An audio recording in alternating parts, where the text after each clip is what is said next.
1 2 3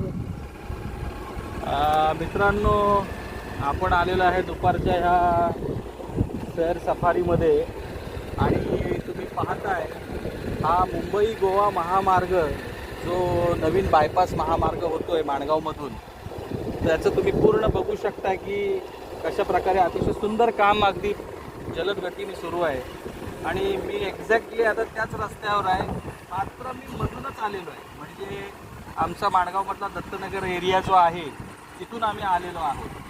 आणि ह्या सगळे बुलडोजर, मागच्या साईडला तुम्ही ट्रक बघाल तर हे सगळे जे आहेत ते इथं कामासाठीच आहेत. आणि इथून हा रस्ता मुगवलीमधून बाहेर पडतो, म्हणजे डायरेक्टली हा मुगवलीत जाणार. जो बायपास जो पुढा हायवे साधारणतः मला वाटतंय मुंबई गोवा हायवेवरील रेड्डीज हॉटेल समोरून जो रस्ता निघालेला आहे त्या रस्त्यावरनं मी समोर चाललेलो आहे.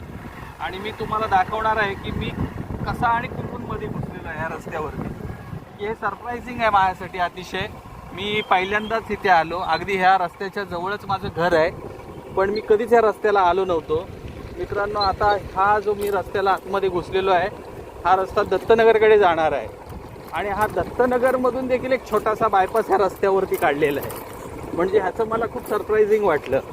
तर माझा मुलगा पार्थ पाटील याने मला सांगितलं की बाबा आपण तुम्हाला मी सरप्राईज रस्ता दाखवतो. वर येऊन बघितलं तर खरोखर माझ्यासाठी सरप्रायझिंग होतं की इतकं फास्ट काम कसं काय झालं, की खरोखर सुंदर रस्ता आहे. आणि सध्या इथे संध्याकाळी चालण्यासाठी माणसं वॉकिंगसाठी वगैरे येत असतात. धन्यवाद मित्रांनो. नागेश पाटीलच्या चॅनलला तुम्ही 100% सबस्क्राईब करा, कारण असेच चांगले चांगले व्हिडिओ मी तुमच्यासाठी घेऊन येत राहीन. समोर तुम्ही बघताय की आश्रमशाळा आहे आणि इथे जो पहिला कचरा डंप केला जायचा ते हे ठिकाण आहे. पण आता रस्ता झाल्यानंतर मला वाटतं इथं कचरा वगैरे बिलकुल इथं टाकला जात नाही. हळूहळू हे देखील ठिकाण स्वच्छ होणार आहे. धन्यवाद.